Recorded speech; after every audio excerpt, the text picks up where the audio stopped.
Hello, beautiful human. Welcome to Kick Up Flicks. She-Hulk episode 6, or as they call it, just Jen in this episode, is a doozy to say the least, specifically for me. Not only does she get invited, but she also gets a wonderful break from having to deal with Mr. Immortal. And Mr. Immortal, on the other hand, he's a douchebag that literally married so many women, and in order to get away, which is actually quite crafty, he ends up jumping in front of cars or windows or doing whatever to make sure that he unalives himself in any kind of way to get out of marriage and having to pay anything. But either way, that didn't work out in the long run because, a hell-scorned wife, which probably happened to be the first one, made sure she got her vengeance along with all the others. But if you think about his complaint, it really doesn't make sense. Yes, he's losing like 50% of everything that he has, but he's immortal. It's not like he can't attain that back within, 100 years, 200 years. It doesn't matter because he's immortal, right? But I also think he would be a fantastic partner for She-Hulk. Why? He's immortal. He could walk into any scenario, be perfectly fine, even if he gets shot or blown up or thrown into the sea. It doesn't really matter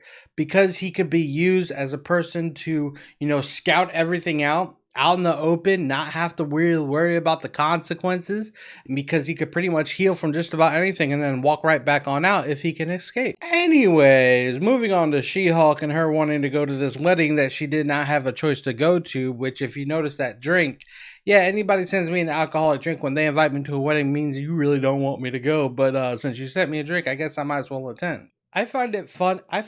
I found it funny how they invite Jen, but She-Hulk is the one who shows up. And then She-Hulk is the one who gets rejected to bring out Jen.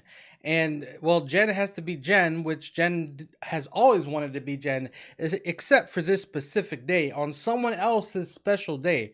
I mean, in my opinion, that might be a little self-centered, because technically in the beginning, you didn't want the power of She-Hulk. Then you were okay with it, but you didn't want to be called She-Hulk. But then you became okay with that, and you just kind of wanted to be Jen. And now where you're expected to be Jen, you wanted to be She-Hulk. But now people want Jen just because you take the light away from everybody's special day, right? And of course, Titania had to come and crash the wedding and ruin all that. I mean, that was going to be expected. But the most important part is that there is a whole website literally dedicated specifically at this point in time directly towards She-Hulk, and they just not want her alive, which also kind of, makes you wonder a little bit about who exactly is hunting her. Now I'm happy finally that we are getting down to the nit and gritty of who is trying to attain her blood, which is the most important thing above everything else throughout this whole entire episode, because there's just so much of things happening in this episode that sometimes don't make sense, but either way, it's still somewhat enjoyable. But the biggest part that I want to say is, who is this man that was hitting on none other than Jen? I mean, seriously, my feelings were a little bit hurt here. Because his name is none other than, if you did not catch it, Josh Miller. And I'm trying to figure out exactly why he is hitting on her. Does he really like her? What exactly do you like about her? Her intellect, how she likes to eat nuts alone, sitting outside, that she, is funny when she drinks and she's a little bit, drunk and whatnot, but that could easily go away if she turns into She-Hulk, or if she remembers to turn into She-Hulk, that is. On top of all of that, even when he is showing interest, she's not catching the vibes up until it's very blatant, but he acts shy and is very, direct at the same time. Very interesting and I guess attractive that you would want to find in a man. But no, I don't trust him. I have a feeling that he is from this website or works with somebody from some organization to soften her up so that way he can get what he wants, which is her DNA to figure out what makes She-Hulk ticks and to make sure it can go into someone else. I hope I didn't give out the whole entire story, because if I did, I'm really going to be upset. But either way, I don't trust this man, and I hope he's not in any other episode, but I have a feeling he's going to be in the next one. Enough about that rant. I just want to say that if I was invited to this wedding to begin with, I probably would have left when I was told to clean, especially the way she told me. And on top of that, when you give me someone else's clothes when they're playing video games, I don't care if they're the groomsmen or not, you're not going to have me doing someone else's clothes on your wedding day. That means you wanted me there for me, therefore I wanted some monetary value. And if I'm not getting that, I'm not doing anything. But either way, Jen's a very nice person. She-Hulk should have came out and be like, nah, we ain't doing this today.